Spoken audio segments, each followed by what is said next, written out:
Welcome to Bite-Sized L&D, your quick, no-nonsense update on the latest in workplace learning. Today, we're uncovering how to transform the frustration of unclear leadership strategies into career-enhancing opportunities with a simple 5-step plan. Plus, we'll share insights on effectively documenting and communicating leadership visions. All right, let's get straight into it. Hey everyone, Donna here, and welcome back to Bite-Sized L&D. Today, I've got Yakov with me, learning strategist, professional question asker, and someone who's spent way too much time in conference rooms trying to decode what leadership actually wants. That's uncomfortably accurate, Donna. But here's the thing. I just read something that completely flipped how I think about that problem. You know how everyone complains their manager doesn't have a strategy? Oh, constantly. It's like the number one frustration I hear. Right. Well, turns out, and this kind of blew my mind, they do have a strategy. It's just trapped in their head, leaking out in random Slack messages and hallway conversations. Wait, hold up. Are you telling me all those times I've sat there thinking, what are we even doing? There was an answer, just not written down? Exactly. Jenny Wanger did this survey, and get this. Only 14.7% of people said their leader's strategy was crystal clear. But here's the kicker. She argues most leaders aren't actually strategyless. They're just strategically inarticulate. Okay, that's a diplomatic way to put it. So what does that actually look like in practice? Think about it like this. You ever have a friend who's brilliant but can't explain how they do what they do? Like, they just know the right answer but can't walk you through their thinking? Oh my god, yes. I have a designer friend like that. She'll make these incredible mock-ups, and when I ask why she chose something, she's just like, it felt right. Perfect example. That's basically what's happening with a lot of leaders. The strategy exists. It's guiding their decisions. But it's intuitive, not documented. And that creates this total vacuum for everyone else. Okay, but let's talk about that vacuum for a second. Because I think people underestimate how damaging it is. Oh, it's brutal. Wanger breaks down 4 specific ways it kills teams. First, you can't make trade-offs. If everything is important, nothing actually gets prioritized. Which means your backlog becomes this nightmare junk drawer of half-started projects. Exactly. And second, you can't say no without a clear yes. You're just drowning in requests. This is giving me flashbacks to a team I was on where we had 17 top priorities. 17? That's not priorities. That's just a list of things. But here's what really gets me. The third point is about collaboration just disappearing. When there's no shared goal, everyone's just doing their best work in completely different directions. It's like that group project in school where everyone works on separate pieces, and then you try to Frankenstein it together at the end. Yes, and the fourth one might be the worst. Ennui. Just this slow motivation death because you're thinking, what's the point if the direction is going to change tomorrow anyway? Oof. Okay, so we've established this is a real problem. But here's what I want to know. How do you fix it without basically telling your boss they're failing at their job? This is where Wanger's approach is genius. She has this 5-step playbook, but the first rule is basically, never ever say, you don't have a strategy. Why, if it's true? Because it lands like an accusation. People hear you're doing a bad job, and boom, defensiveness. The conversation's dead. Oh, so it's like when someone says, don't be defensive, and it immediately makes you defensive. Exactly. Instead, you flip it. You assume the strategy exists, and you just need to extract it. You're going from, you don't have one, to let me reflect back what I'm hearing. Okay, but how do you actually do that without it feeling like you're patronizing them? This is step 2, and it's all about positioning. She suggests saying something like, I want to make sure I'm aligning my work to the broader goals. Can I try to write down how I think our strategy works and have you mark it up? Oh, that's smart. You're making yourself the student. Right. You're reinforcing their authority. You're lowering the lift. It's just a draft, and you're making the payoff explicit. Like, this means fewer repeated questions, faster execution. Wait, so you're basically offering them leverage instead of asking them to do more work. Bingo! And then step 3 is where you do the actual extraction. You interview them, but you're treating it like user research. I love that framing. What kind of questions are we talking about? So you start with the obvious, explain our strategy. But that's never enough. You need follow-ups. Like, who are our target audiences and why those specific users? Or, what are things we really don't want to do? Oh, the what we're not doing question is huge. That's where you find the real priorities. Exactly. And here's one I thought was brilliant. What do you think the world will look like in a few years? And how should we prepare for that? You're getting at their mental model of the future. That's less about tactics and more about vision. Like, what are they seeing that might not be obvious yet? Yes. And then you've got practical ones like, why are we doing X now versus waiting? Or, what financial goals are we targeting? By the end of an hour, you've usually collected a decent amount of context. But here's where it gets interesting, right?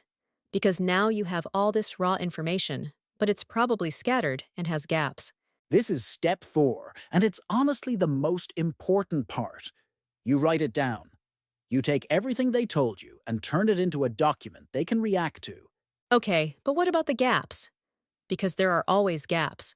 So here's where you get strategic. You fill in the blanks based on what makes sense. You can reverse engineer some things by analyzing past decisions.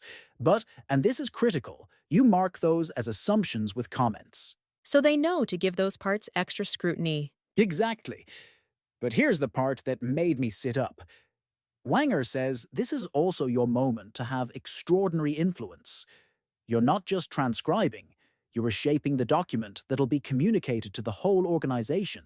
Wait, so you're saying this isn't just about getting clarity, it's actually about helping create better strategy? That's exactly what I'm saying. You're adding ideas, spotting opportunities, suggesting ways to strengthen it. You're the ghostwriter, but you're not passive. That's kind of wild. You're turning a frustrating situation into actual strategic influence. Right. And then step 5. You take it back to them for feedback, but you set the tone carefully.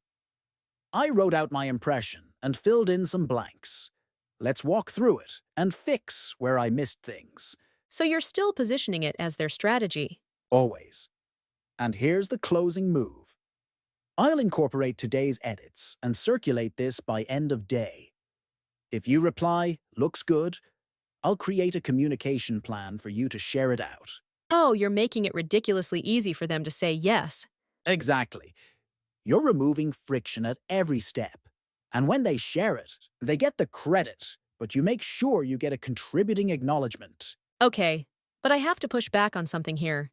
Isn't this just doing your manager's job for them? I knew you were going to say that. And look, I had the same reaction.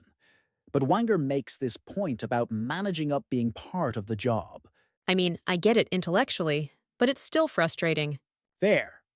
But think about it this way. Your manager is dealing with their own constraints, time pressure, competing priorities. Maybe they're getting strategic direction from above that's equally vague. Maybe they're protecting you from organizational chaos you don't even know about. So it's less about them failing and more about organizational reality? Kind of, yeah. And here's the practical angle. By doing this, you get the strategic guidance you need to move forward. You're not stuck waiting for clarity that might never come. So it's self-serving in the best way. Exactly. Plus, your manager is going to remember that you stepped up. You're making them look good, which makes you look good. It's actually pretty savvy career-wise. Okay, so let me make sure I've got this. The core insight is that the strategy probably exists, it's just not articulated. And instead of complaining about it, you can actually extract it, shape it, and in the process become more influential. That's it. You're moving from, I'm frustrated by the lack of clarity, to I'm the person who brings clarity. Which is a completely different role in the organization. Completely different. And honestly, this applies beyond just strategy. Think about how many times you've been in a situation where leadership has knowledge or context that just isn't flowing down. Oh, all the time. project goals, success metrics, why we're prioritizing certain features. Right. So this same playbook works. Position yourself as someone who translates and operationalizes leadership thinking. That becomes your brand. Okay, so for people listening to this thinking, I need to try this, what's the actual first step on Monday morning? Start with observation. Spend a week just listening to your manager's decisions, their comments in meetings, the projects they get excited about.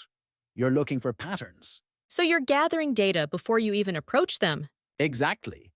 Then you can go in with something concrete. Hey, I noticed we've been prioritizing X and Y. I'd love to understand the thinking behind that so I can align my work better. Can we spend 30 minutes talking through it? And you're not saying, what's our strategy? You're asking about specific decisions. Which is less threatening and usually gets better answers. Then you go through the interview process we talked about, write it up, and bring it back. One thing I'd add, set expectations early that this is a draft and you're going to get stuff wrong. That gives them permission to correct you without feeling criticized. That's good. It's like when you're doing user research and you deliberately get some things slightly wrong, so they feel comfortable correcting you. Exactly. You're creating psychological safety for them to engage with it. Yes. And here's the beautiful part. Once you do this successfully once, it gets easier. Your manager learns to articulate their thinking better, and you get better at extracting and translating it. So you're actually building a skill together. Exactly. And over time, they might start writing things down themselves because they've seen how valuable it is. Okay, final thought on this. I think what makes this approach so powerful is it reframes a common frustration into an opportunity. Instead of being a victim of poor communication, you become the architect of better communication. That's it. You're not waiting for someone to hand you clarity. You're creating it. Which, let's be honest, is probably a more valuable skill than just following a well-defined strategy anyway. Oh, absolutely. The ability to bring order to chaos. That's a career differentiator. All right, so next time you're sitting in a meeting thinking, what are we even doing? Remember that the answer is probably already there. You just need to pull it out, write it down, and help everyone get on the same page. And make your manager look brilliant in the process. Win-win! All right, that's it for this episode of Bite-Sized L&D. Thanks to Yakov for bringing this one to the table. My pleasure.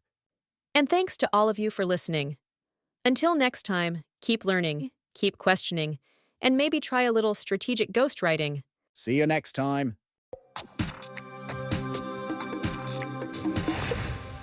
And that wraps up today's podcast, where we explored how unarticulated leadership strategies can be clarified through a 5-step plan, enhancing both communication and career prospects.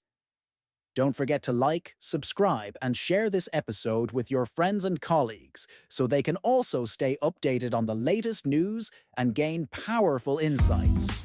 Stay tuned for more updates.